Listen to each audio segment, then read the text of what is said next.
Hey y'all, welcome back to Three-Peat Sports. I am your host Ian Monhay here for the reveal of my number 2 ranked team in my 2025 NBA preseason power rankings, and that team is the Denver Nuggets, which also goes ahead and reveals my number 1 team.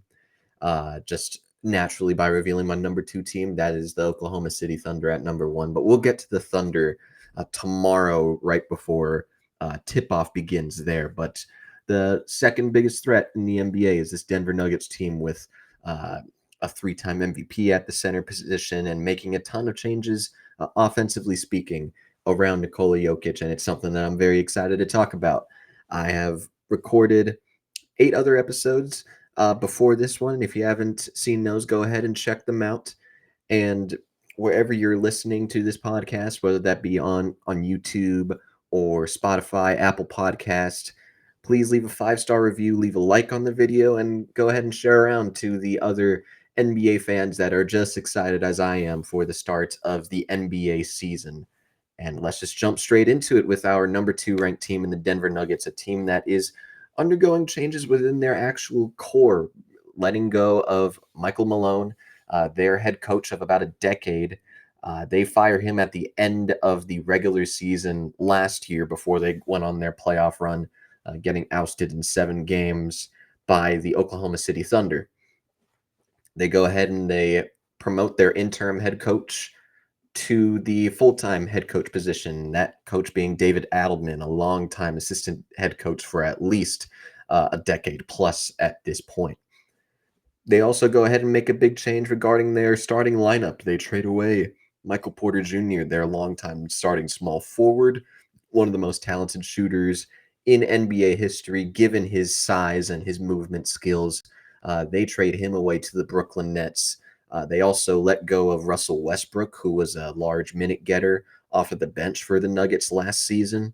He ends up signing with the Sacramento Kings.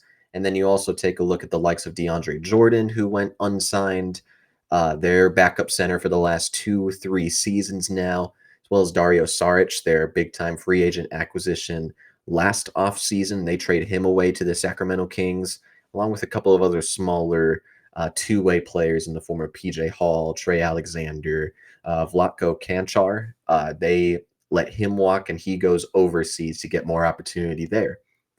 They didn't have any draft picks. They didn't use any uh, money or salary to send out to go ahead and acquire second-round picks or anything of that nature. They just shipped out all of their draft picks, and they had none this offseason. So everything that they did was in the form of trade and free agency. And they made 2 pretty sizable trades, trading away Michael Porter Jr. and an unprotected first-round pick to Brooklyn for Cam Johnson, the longtime floor spacing wing for the Phoenix Suns and the Brooklyn Nets, most recently having been there the last 3 seasons now. And they also acquired Jonas Valanciunas, the backup center there for the Sacramento Kings, a player that they acquired at the trade deadline last season. They ship off Dario Saric 1-for-1 trade there. They also made 3 free agent signings. Bruce Brown Jr., one of the main bench pillars for this Nuggets team when they won the championship a few seasons ago. He returns on a 1-year minimum salary, as well as Tim Hardaway Jr. They bring him in from the Detroit Pistons, starting small forward over at Detroit last season. He signs a 1-year minimum salary as well. And then Kessler Edwards, they bring him in on a training camp deal. He was on a 2-way contract with the Dallas Mavericks, also spent some time over at Brooklyn as well as Sacramento. And it all surrounds the fact that this team is going to continue to win championships with Nikola Jokic at the helm. Easily, to me, the best player in all of basketball with his size and his overall IQ and ability, offensively speaking. It is he's one of the most impactful offensive players that we have ever seen. If you wanted to make a case for Shai Gilgeous-Alexander as best player in the world, I would not fault you there either. I don't think it's as easy as it was the last 2 years just to say Jokic is the best player in all of basketball. Shai is absolutely making his case there. But Jokic has made some of the most remarkable improvements upon an MVP that I really have ever seen. You take a look at his first MVP, which was back in 2020, 2021. You were able to nitpick a lot of his overall game. He wasn't the efficient playmaker that he has become. He was an excellent playmaker for his size still at that time, but was a little bit more high turnover, very turnover prone player during that season. You definitely were able to question his floor spacing efficiency. He wasn't always this efficient 3-point shooter like he has grown to become over the last several seasons now. I mean, in his year over there on only 3 attempts. It was like 38%, but then that goes down in his next MVP season, which, at that point, you were able to say, you can have your question marks there. But it wasn't really all that consistent in his first MVP year either. And he was also a player that got into foul trouble pretty often and was also a player who was very disengaged. Everybody understands the athletic deficiencies that he has defensively speaking, as far as being a player that's out on the perimeter defensively. Then you go to his next year where he was really improving in those areas, but very much had a down shooting season as far as his 3-point percentage goes. Very much questioning whether or not he can continue to be a floor spacing threat there. And again, looked like the same uh, disengaged defensive player at the center position. Then you get to his MVP season the year after, where they win the championship, and he very much looked the part as an extremely dominant player. Everything was very much clicking as far as his scoring goes. The playmaking was becoming way more efficient. You were able to take a look at the floor spacing being a lot bigger of a threat ever since his 21-22 season, where he shot only 34% from three. He had made 38%, 36%, and 42% on all of his 3-point attempts immediately after the fact. And for the first time in his career in that playoff run where they win the championship, it was the most engaged that he had ever been, defensively speaking. He was very good in this sort of uh, leveled defensive pick and roll responsibility. He had a lot more defensive help in the form of, yes, Aaron Gordon being there for the last couple of seasons. You also had a way more engaged Michael Porter Jr. on that end as well, which really helped as far as size and length goes. You also had Bruce Brown Jr., who was one of the most active defensive players uh, on that team that season. Jokic was really solid in pick and roll coverage, being somebody that got a lot more deflections and remaining a lot more engaged on that side of the floor, which was something that wasn't there in the previous couple seasons now. And that's when you just see the all-around play really taking into form over the last several seasons now, as far as an aggressiveness to score. He averaged 30 points a night, which is a career high for him last season, while also shooting a career best from three, remaining an efficient 57% from the field, being somebody that got to the free throw line. I believe that was the most in his career last year at about 6.4 free throw attempts a night, shot 80% there. 13 boards, 10 assists, really one of the most special offensive players that we have ever seen.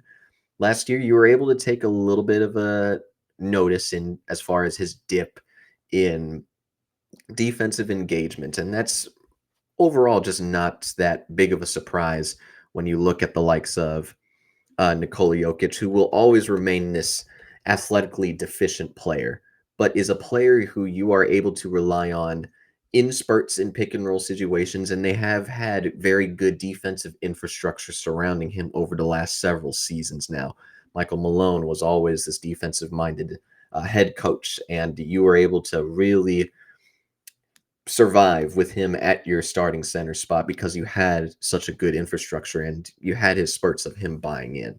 Last year, you were able to have a little bit more nitpicking as far as that um, defensive engagement last year, and I think there was just way more that was put on his plate as far as a playmaker goes. I wouldn't even go as far as to say he's a playmaking hub anymore, like how you would with like a Sabonis, a Joel Embiid, perhaps a Bam Adebayo. Those are playmaking hubs. You're able to do some really fun things playmaking wise in spurts with those players. Jokic is a lead initiator of this offense.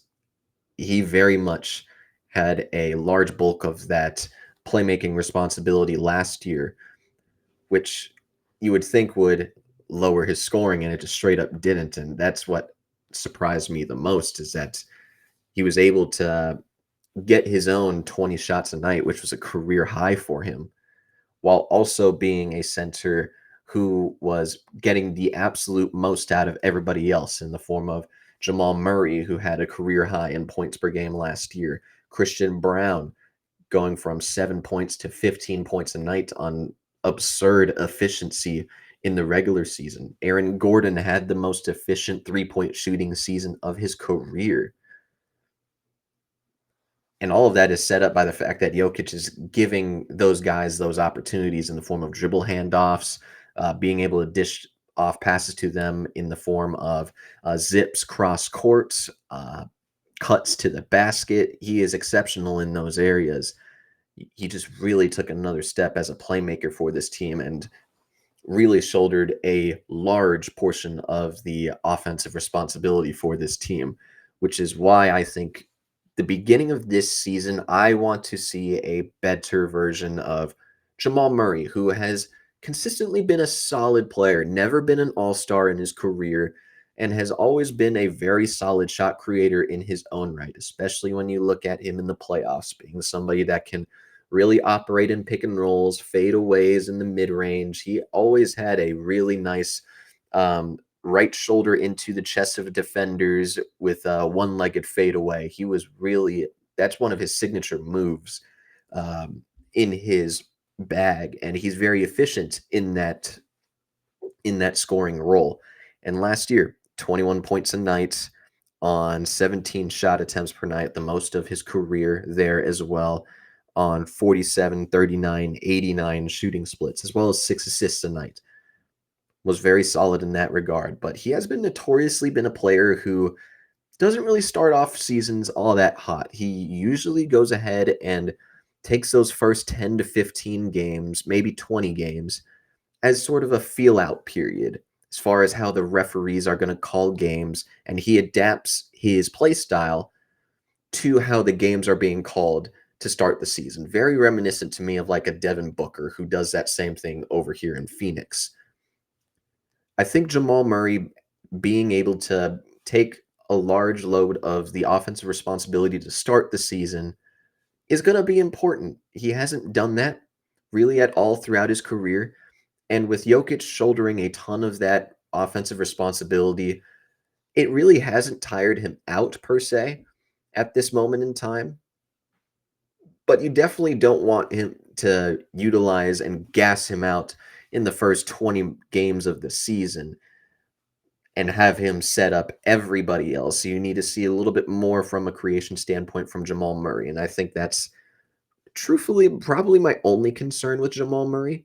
He is definitely somebody who you would like to see improvements as far as his overall strength as a defensive player, but I think is definitely fine enough being somebody who can, excuse me, being somebody that can be a solid enough chaser on this team.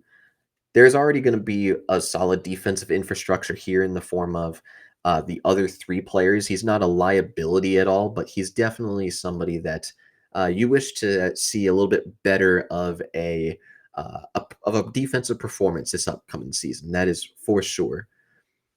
I want to take a look at a little bit more on Jamal Murray and see where exactly he can be uh, more efficient at. Because as far as playmaking, you're already getting a decent amount, and you're not having him as the lead initiator on this team.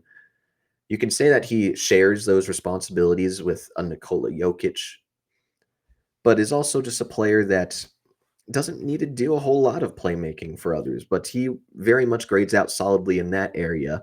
Uh, Actually, very good in the playmaking area as far as his grades on B-ball index, which again is my uh, deep analytics data site that I prefer to use. A plus on ball gravity, A plus passing versatility, A minus passing creation quality, meaning that this is just a player that creates very good quality shots, like how a Nikola Jokic does. And I think those two are big catalysts as to why Christian Brown, the starting two guard last year, was able to play as well as he did all of last season. I talked about his most improved player candidate um, statistical jump last season.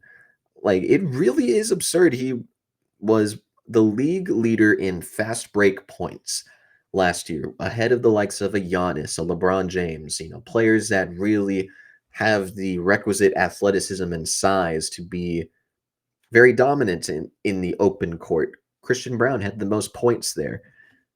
6'6", 220 pounds, a very strong guard, which is a little bit different than what you saw out of Kentavious Caldwell-Pope, who was way more of the team defender type and somebody who was uh, very quick on the perimeter when he played defense for this Denver Nuggets team. Christian Brown is a little bit different in that he's much stronger than Caldwell Pope, defensively speaking. Averaged about a steal a night there, and being somebody who's very efficient as a perimeter defensive player, took on a large majority of the assignments as far as whether that was like a Kevin Durant.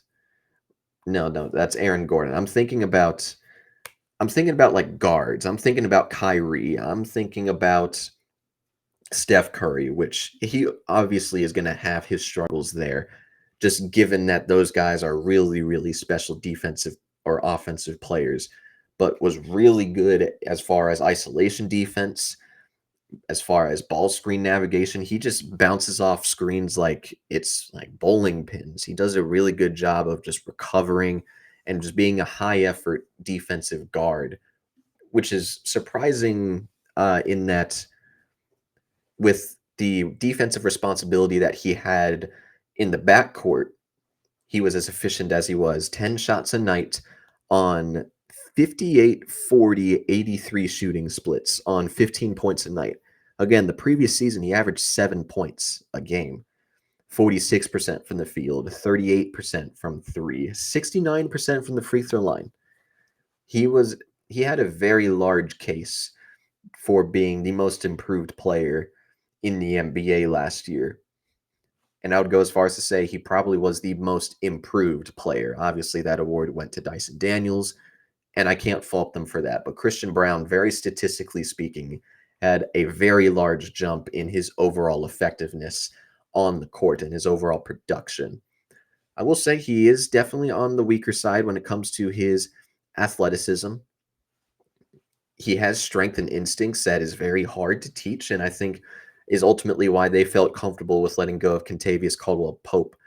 Uh, they liked the on-ball intensity, perhaps the hustle and the transition defense that you were getting out of Brown, but he would have his struggles there as far as some of the top defensive options. He'll do a decent job on the more inside the paint players that prefer to get into the high post area, but is definitely somebody who struggles a little bit more with speed.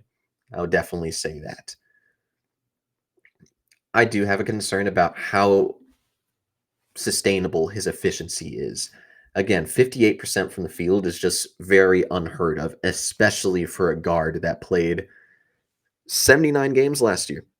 It's a lot of games that he played. That's a lot of shots that he's attempting. Still 10, 11 for a fifth option. Feels pretty crazy still. And Christian Brown just doesn't really have the creation skills at this moment in time. He's going to have to be spoon-fed a lot of his buckets, and that's totally okay. He's very effective in being a basket cutter, being somebody who can do all of the other little things on the court. And that's totally okay offensively and defensively. He's not high maintenance like how some other guards might be. But he still has to knock down his three-point shots when they're available, especially when it comes to a postseason run. Those averages went down pretty dramatically, a 3-point decrease in his points per game, about a 10% decrease in his free throw percentage, about a 13% decrease in his field goal percentage, and 10% decrease in his three-point percentage from regular season to postseason last year. He's got to be a much more effective player when he's given those minutes. in playoff settings. He'll remain on the court because he can be a decoy in spurts, and his defense was just a lot better than the other backup guards that were on the team. He's just got to be a lot more effective in those areas. And this was on the same amount of shot attempts a night, too. So rising to the occasion in a playoff setting and being reliable there offensively is going to continue to be a concern of mine until he shows that he can be that, which is why I think that they brought back the likes of Bruce Brown, bringing in Tim Hardaway Jr. I think those are very important, and we'll get to those relatively soon here. As far as your wings go, you're likely looking at a tandem of Cam Johnson and Aaron Gordon. And we'll start with Aaron Gordon right now, just because he's been on this team for the last 5 seasons now, an NBA champion for this Denver Nuggets team, has really grown into one of the best defensive wings in basketball. Being somebody who's 6'8", 6'9", 200, I would say 240 pounds. Yeah, 235 pounds, 6'8", 29 years old, really has the strength and movement skills to be extremely bothersome. You were able to see that in the championship run where he was guarding the likes of a Kevin Durant and doing a really good job at bothering him and having him on lowered efficiency throughout that playoff series against Phoenix. You are able to see the effectiveness that he had when he was going up against the likes of an Anthony Edwards, when he was matched up in some areas next to like a Shai Gilgeous-Alexander or a Jalen Williams. I believe he was mainly on the likes of a Jalen Williams. I thought he did a very solid job in that second round series against Williams. But just one of the most versatile defensive pieces in the NBA. He's really bought into that role here since coming over from Orlando 5 years ago. And I just think that the combination of strength and athleticism really plays into that, especially when it's in high stakes moments where he needs to come up big on these opposing assignments. And he really does rise to the occasion there. I mentioned that he had an improvement in his 3-point shooting. I want to take a look at that percentage really quickly here. Yeah, he last season or 2 seasons ago shot 29% from 3 on about 2 attempts, of course. He's a lower volume 3-point shooter. He is somebody that thrives in the dunker spot, being somebody that cuts from the corner and is ready for those lob opportunities from Jokic, from Murray. Just really does an effective job there. He really is the perfect wing fit next to a Jokic who can very much utilize and take advantage of his athleticism there. Shot 44% from the 3 last year on 3.5 attempts a night. That's extremely reliable. That's a really good percentage when you take a look at Aaron Gordon and his overall effectiveness whenever he was, shooting a lot of those threes in previous years, 29%, 35%, 34%. He had never shot more than 34.9% from 3 in his career. It's a really effective offensive player if he's able to continue to be that ancillary shooting option. In the playoffs, you were able to see that. I believe that was around a similar percentage, 38%. It's not quite the 34%, but this was on higher volume in the playoffs as well, was very much relied on and trusted in clutch situations in the playoffs last year, namely in the Game 4 victory against the Clippers or the Game 1 victory against the Oklahoma City Thunder in the second round of the playoffs. He was trusted in those moments and has hit big shots for this team. And that will have to carry over into this season as well. Just how his efficiency stays put or decreases is just very much going to determine on the amount of touches that he will get on this team. He won't really have those same floor stretching opportunities like how he did with last year, given that Michael Porter Jr. was a way more of a liability than a positive. You're likely going to see those 3-point attempts be just filled by Cam Johnson and his presence on the court. but Aaron Gordon has very much been one of the most versatile pieces there. If there is anything to truly nitpick about Aaron Gordon's game, you could get to the floor spacing opportunity. You don't really have any concern about his playmaking or his ability to be a wing stopper, a weak side defender, or anything of that nature. I want to take a look at his playmaking and see where that's at on B-ball index. Somebody that can do somebody that can create some opportunities there because he can play some bullet ball in the post. He's not somebody that you're gonna fully put in playmaking situations, but something that I think can uh, I don't know if it's unlocked is the word, but perhaps be more utilized in a situation where you're going to be insulated with really good shooters this season in the form of Johnson, Tim Hardaway Jr., and Bruce Brown. And perhaps they play a little bit more Julian Strawther this upcoming season. But this is a team that's insulated with more shooting, and I think that everybody in that core three of Murray, Jokic, and Gordon are going to really benefit from having those types of shooters here. And they were greatly benefiting from Michael Porter Jr. and his presence for the last 7 seasons now before he really took a dip in his engagement on both sides of the ball, his effectiveness on both sides of the ball, and his efficiency from three. He was benched in certain moments last year in the playoffs, and they just couldn't really get him back on the same trajectory that he was a couple of seasons ago.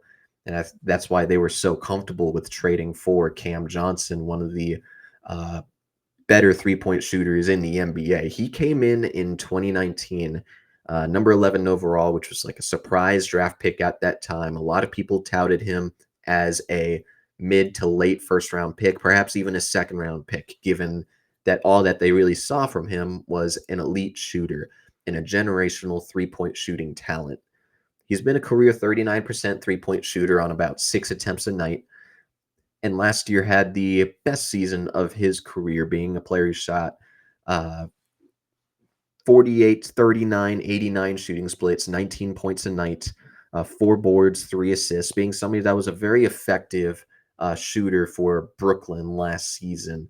Granted, yes, it is on a not so very good Brooklyn Nets team, but you were able to see a little bit more of him with the ball in his hands, being somebody that was pretty solid in his movement shooting, whether that was off of the dribble, whether that was being somebody that can come off of pin downs and whatnot. He has always been extremely effective as a shooter, and that's on really heavily contested shots over in Brooklyn as well. Cam Thomas didn't really play much at all last season, and Cam Johnson played in 57 of these games last year and was tasked of being essentially the number one option on this team. And that was especially after Dennis Schroeder ended up getting traded back in December of last year to Golden State. And so he had to put up some really low quality three-point jumpers on a team that really didn't have any offensive threats. And he was extremely efficient, extremely effective, being somebody that I really liked in that area. And for the first time, in his career, he looked like a very effective mid-range shooter, which was very strange throughout his career over in Phoenix. He was one that was so good from beyond the arc, somebody that you can deeply trust in those areas of the court, but not somebody that was good in the mid range at all. He never really leveraged his three-point shooting with much of an inside the arc game. And he was somebody who did a really good job last season at creating his shots a little bit better, rising over the top of defenders better, being a lot more comfortable in the mid-range. He was somebody who was very efficient in that area. He graded as an A-graded mid-range shot-making efficiency player. And he just looked the part much better last year as a mid-range shooter. It's not to say that he should be tasked of creating his own shot for this Denver Nuggets team, but it's able to leverage his three-point shooting with a little bit more of an inside the arc game, not making him this one-dimensional offensive piece. Defensively speaking, he is also very solid, and I think that's to the extent that we can go with him. A very decent chaser. He's one that can get caught on screens, which is going to be very fascinating to look at it because Michael Porter Jr., as much as he got caught on screens, he was very much able to recover well because he had some plus physical and athletic traits. Cam Johnson has good size at 6'8", 210 pounds. He's somebody that's much stronger as a wing than Michael Porter Jr. was. But Cam Johnson does have a tendency of getting stuck on these screens a lot more often. Somebody that's way more of a team defender than anything else. Really good as a helper, being somebody that can dig on potential um, driving opportunities from other offensive pieces. While he's in help defense there. That's probably going to be your best defensive role for him. Just somebody that is help side.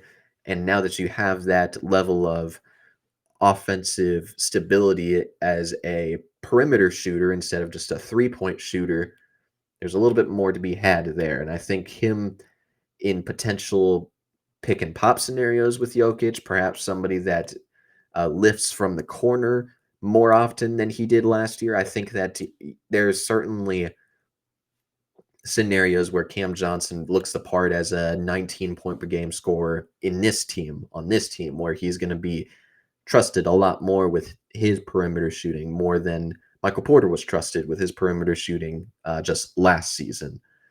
You can see why they gave up, a hefty price of Porter and an unprotected first for Cam Johnson. I just think Johnson is a much smarter player and somebody that will very easily fit into an offense that really prides itself on really just keeping the ball bouncing and jumping from player to player. Cam Johnson's just a really good fit here, who will overall just have his athletic deficiencies be his calling card as far as his weaknesses goes.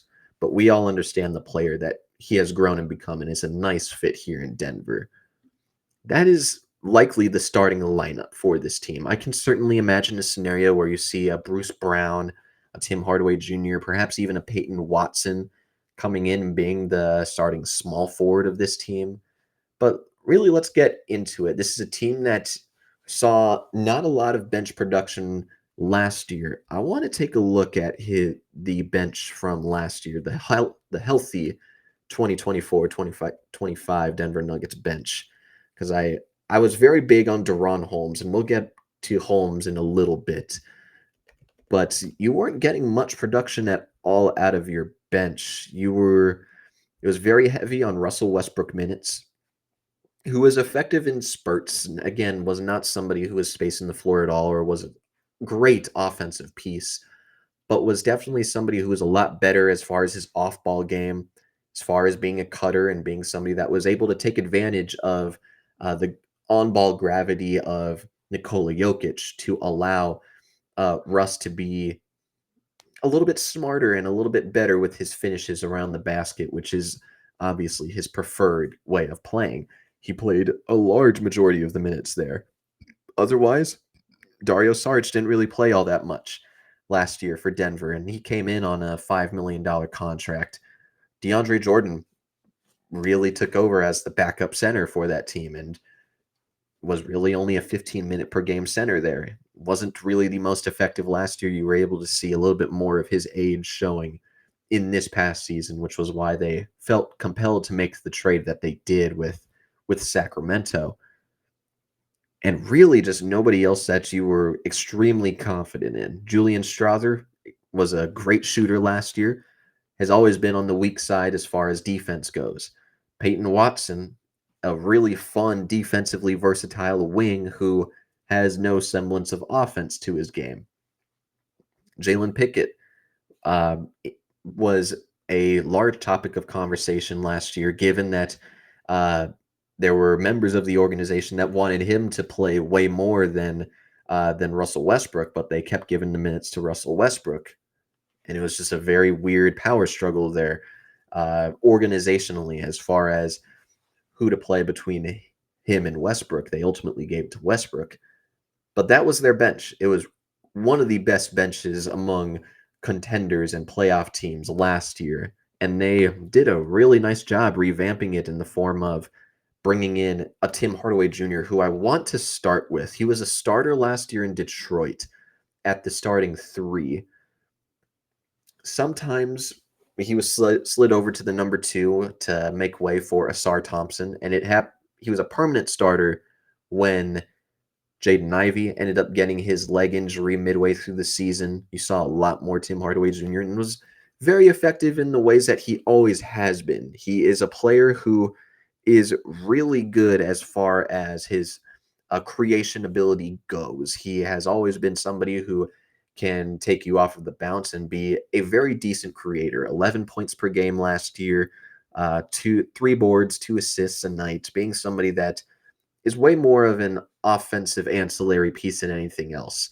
And on a team last year that just didn't really have creation at all off of the bench as far as shooting goes, that's an easy, fill in as far as roles go with Tim Hardaway Jr. as that shot creator off the bench. He does have very legitimately cold stretches where he is 0 of 11, maybe 1 of 9, 1 of 10. He's one that's very confident and very much takes some pretty difficult shots. And he will be tasked of just having that be minimized a little bit more this upcoming season, again, with all the playmaking options that are here. I want to take a look at some of his shot quality.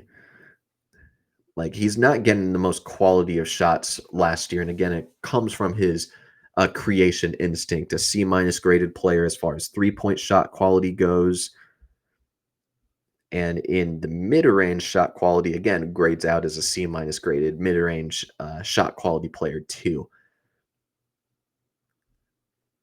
And as far as I'm seeing, just somebody that wasn't really all that good in the mid-range either, or at much at all last year in the one-on-one scenarios. He was a lot better of a threat as a off-ball movement shooter, and that very much checks out in the form of his overall shooting talents, where he graded out as a B-plus graded player there, being somebody who graded out as a B-plus graded catch-and-shoot three-point shot maker. According to B-Ball Index, I think that's where you're looking at the best role for him. But you are going to see his moments of taking some pretty wild-looking shots and being somebody who will try to get to the paint and create for himself. But you can definitely see a scenario where Jokic is really getting the most out of Hardaway as far as his movement shooting goes, and as far as creating the gravity necessary to have him shoot those open shots. It's just a matter of having a little bit more discipline as far as Hardaway Jr.'s creation and his shot attempts go. Defensively, he's 6'5", 205 pounds. He does have his spurts of being just outmatched. You're able to see that a lot last year, even against the likes of Mikal Bridges, who very much was not great in that first round series against the Detroit Pistons. But you were able to tell that he really wasn't posing much of a threat defensively in those high leverage situations. You're very likely looking at a player who is going to get about 20 to 25 minutes a night, being a legitimate offensive presence and being somebody who will provide high effort on defense, who won't necessarily be there for high leverage defensive moments there and be there when you need to put out your best five in clutch time.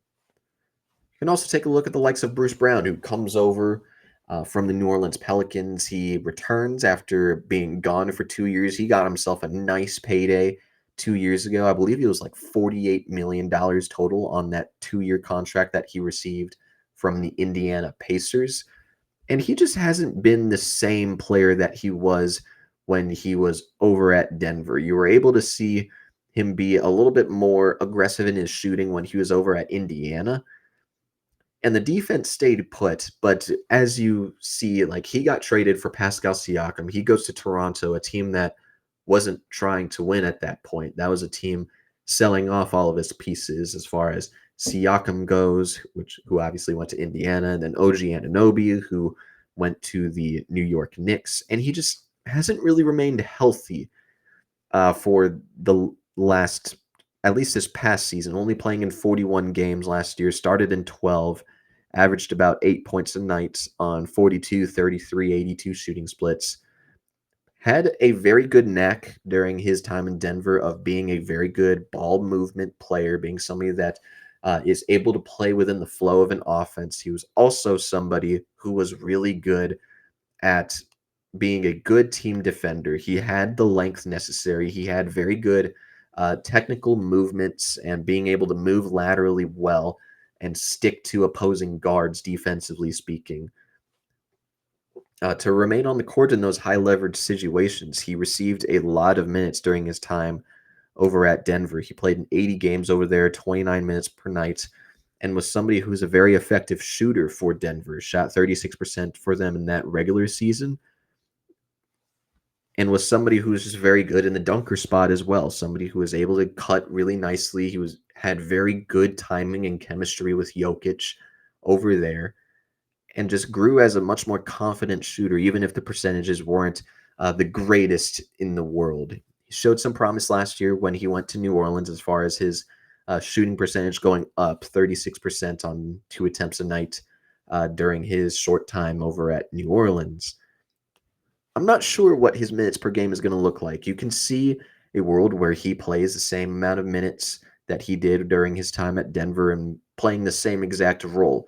But 2 years of being on teams that really didn't need his skills or his skill set on the floor, being on losing teams, it's been a while since we've seen him do the stuff that he does well on a winning team, and it is just wait and see mode. But you are able to see a world pretty comfortably and pretty clearly where he can continue to be a highly impactful player for the Denver Nuggets and play the same role and have the same production that he did just a few seasons ago.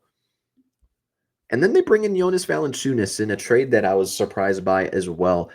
Sacramento has been a very weird team to look at, to cover.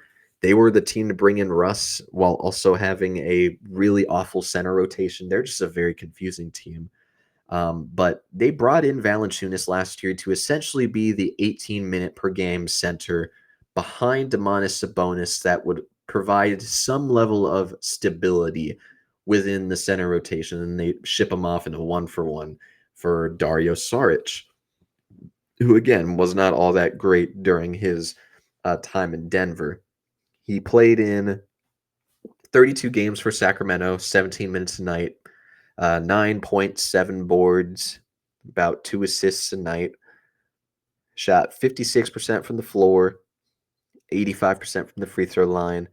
Somebody that was just a nice, solid offensive option. And he does some things interesting as far as being a low post option. He does have some level of passing ability. It's not the greatest of passing ability. It's not like you can rely on him to be a great hub like how you could with perhaps like a Dario Saric. And I think that's why, it was so disappointed for Denver to uh, see Saric look as outmatched as he did last year, because he has the skill set to be that sort of offensive hub that really Denver has been looking for ever since they traded away, hilariously, Yusuf Nurkic in order to make room for Nikola Jokic in the starting lineup.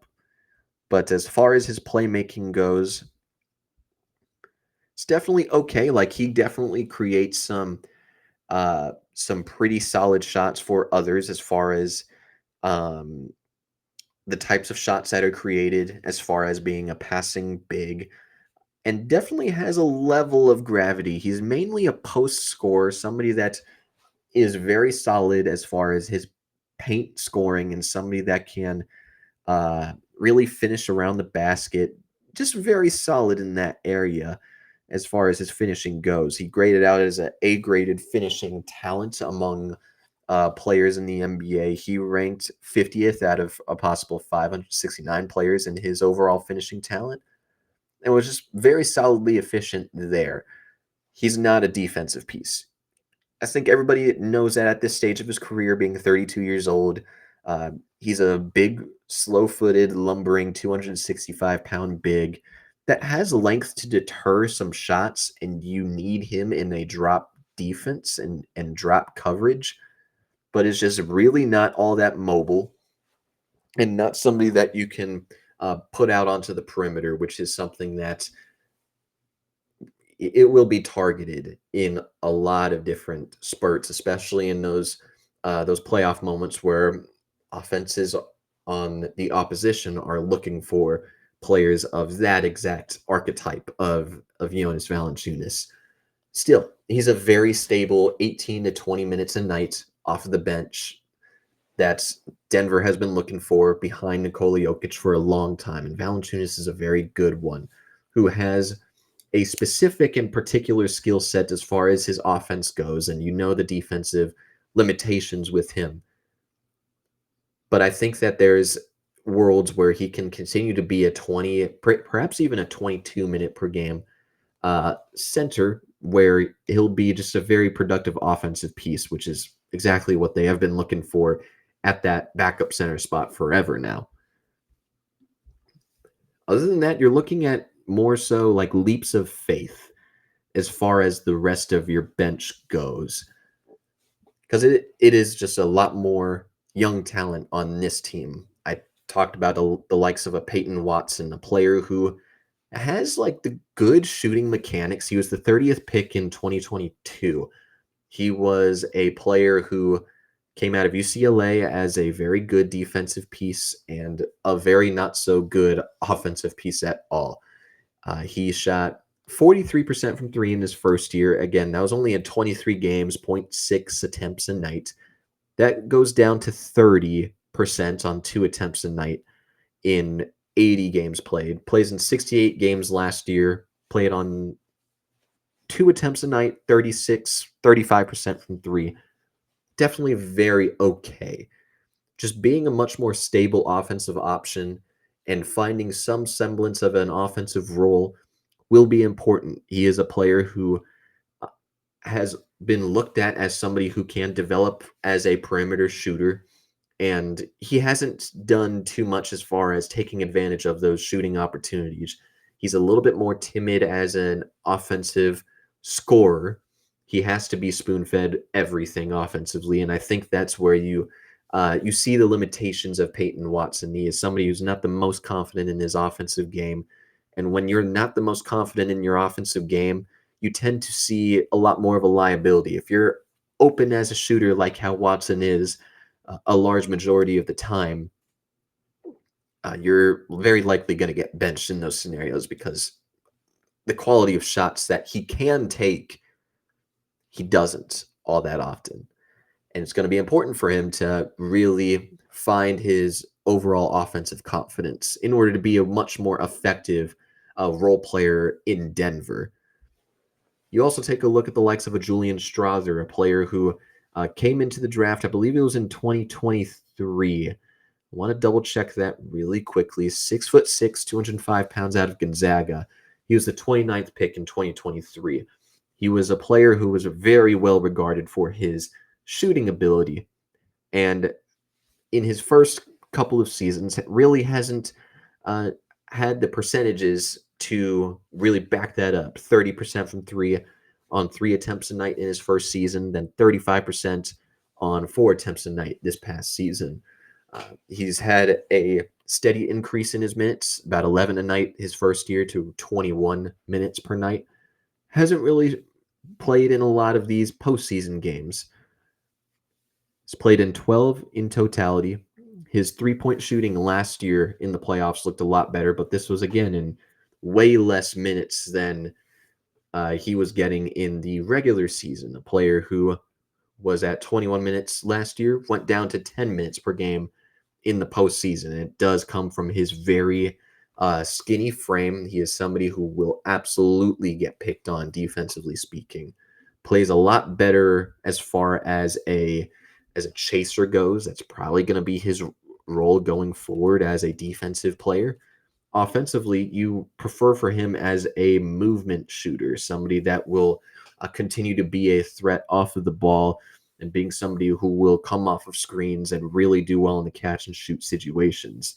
He was somebody who was very much set up in those situations at Gonzaga, and somebody that in his minutes with Jokic was very much set up well for those opportunities as far as coming off of screens and getting those passes from Jokic. He'll have to be way more effective as a inside the arc player. He was somebody who was very good in the mid-range. Just that's not his role. Those players that get those mid-range shots are going to be the likes of Jokic. It is going to be Cam Johnson. It is going to be Jamal Murray.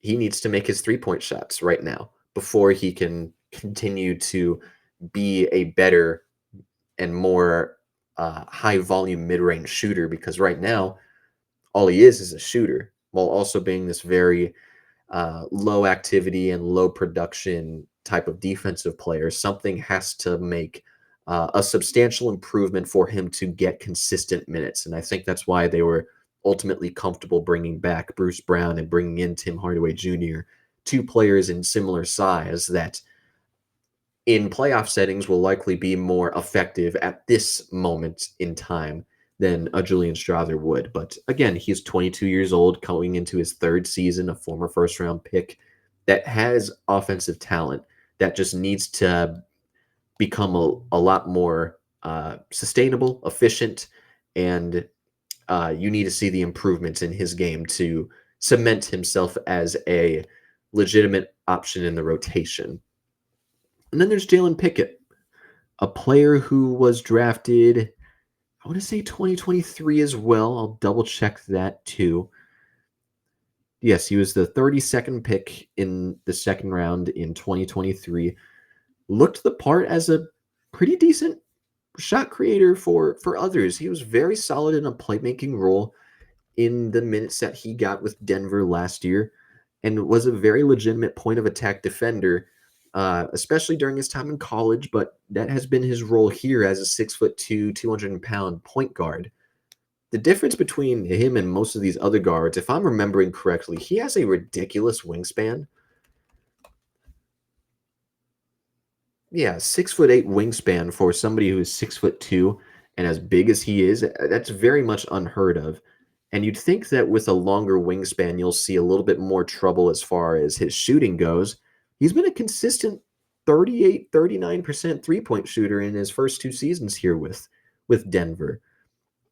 Far more efficient than you would expect from somebody with longer wingspan, a shorter player as well, and was just overall very effective as a defensive player whenever he does play. Grades out as an A-plus graded player in ball screen navigation, very solid there. Being somebody that will just play very well in a helper role, being somebody that can dig on opposing ball handlers whenever the opposing offensive player comes in and drives on his side of the court. He is somebody that will, be very good in his overall rim deterrence, especially when he's guarding some of these other guards in the NBA. Nobody really expects the length that he does and the strength that he has.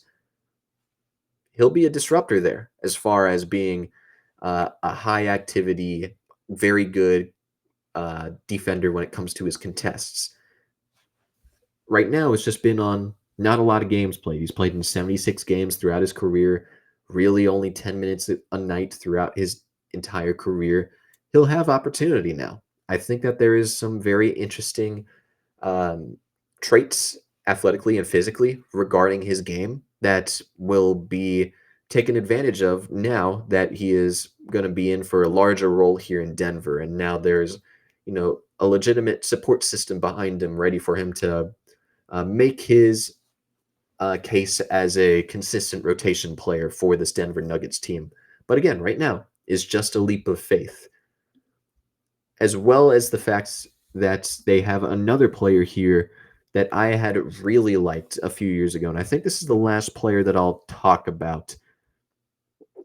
Yeah, this will be the last player that I talk about on this Denver Nuggets team before we wrap up here. DaRon Holmes II. He came out of Dayton in 2024 as this sort of power forward slash small ball center mold. He's 6'9", 225 pounds. Definitely looks a lot bigger and stronger now than he did 2 seasons ago. He was a 3-year player over at Dayton. He tore his Achilles in the summer league in his first summer league game last year, and he missed the rest of the season or the entire season last year. He'll come in as a rookie this upcoming season. He reminded me a lot of like a Bobby Portis, a Jalen Smith, somebody who showed much more confidence in his ability to bring the ball up, being somebody that can shoot the three. He was very solid last year as a pick and pop option. He shot 39% on those attempts during his last season at Dayton. He was a very good post player throughout most of his collegiate career, but he really improved that in his last year at Dayton, shot 48% on his post ups. And he showed to have a really good bag of post moves as far as drop steps and hook shots go. He was really looking the part as a very confident number one option over at Dayton, and is just a very good rim protector as well. Somebody that was uh, he's best served remaining in the paint, which is a shame because he is, a little bit smaller, and you definitely would like to see him move around the court a little bit more than he does. But he absolutely does have great instincts as far as rim protection goes. He very much just improved in every single aspect of his overall game during his uh, last season at Dayton. He was just a rim protecting center who turned into a pretty solid stretch big and adding a little bit more to his playmaking arsenal last year. He's best served as like a full-time backup center with his current skills, but if you're able to see a little bit more improvement and consistency within his three-point shot, you can definitely see a world where he becomes a four next to maybe somebody who's a little bit better of a rim protector behind him.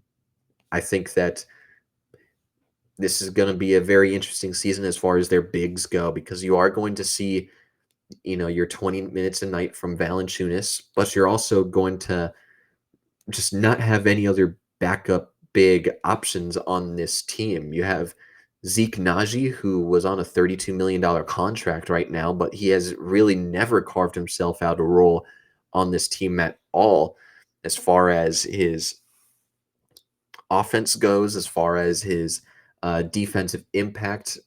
He's only averaged 12 minutes a night throughout his first 5 seasons here over in Denver. They don't trust him. And aside from that and Valanciunas, there's nobody else of size that is of note here for Denver. So they clearly have trust in Deron Holmes to develop into a rotational center early on. It's a matter of how he rebounds from his Achilles injury. How much does that injury and the rehab take from his athleticism being away from the game for as long as he has been? It's going to be a very important year regarding their backup big situation and seeing how viable it is for at least this season and the foreseeable future. Aside from that, you have a new head coach as well in David Adelman, who I will say there's not a ton out there uh, regarding his like specialties, right? He has been applauded in certain moments of being a very solid defensive minded coach, which definitely plays, it's definitely on par and on brand with the fact that, he was on a Michael Malone coached team, a coach that very much prided himself on being effective defensively as a team. And you could definitely see inspiration coming from him and his side. He looked very promising as a head coach last year, as the interim head coach in the playoff run last year to the second round, where they took a very good Clippers team and the eventual NBA champions in the OKC Thunder to 7 games. He very much looked the part as an in-game adjustments coach and being somebody that very much trusted his gut as far as the rotations that he made. Very much am in on David Adelman, but is also a coach that we're just going to have to wait and see in regards to his overall performance. So I can't really grade him at this moment in time or rank him among the other NBA coaches in this league. But Denver very much looks the part. You still have the best player in all of basketball in Jokic, with an improved offensive personnel around Jokic that will certainly bring out the best and the most out of him. It's a matter of these players keeping up with the efficient seasons that they've had last year, and how these other offensive pieces gel, and the development of these young players that will determine whether or not they become um, Western Conference champions, or maybe eventual NBA champions, or another oust in the second round by the OKC Thunder. Again, we're in wait and see mode, but this is the biggest threat in the NBA that will challenge the OKC Thunder and really push them to their limit. This is the second best offense according to my rankings, as well as the fourth best defense. They will still have a very good defensive infrastructure, and there will be a lot of Michael Malone inspired defensive schematics here with David Adelman as their head coach, which will all come out to them being my number 2 ranked team in all of basketball. And that will be the end of this episode. Again, we will talk about the OKC Thunder tomorrow before they tip off against the Houston Rockets in Game 1 of the NBA season. But I really appreciate you guys for listening. We're almost done with this series. One more episode, and we'll be good to go. And I'll provide updates on what this podcast will be like for this upcoming NBA season. But please leave a like on this video. Please leave a 5-star rated review wherever you're listening to your podcast. And please share around with all of the other NBA fans who are just as excited as I am for this upcoming NBA season. Again, I appreciate you guys for watching and listening, and I look forward to talking more ball with you guys soon.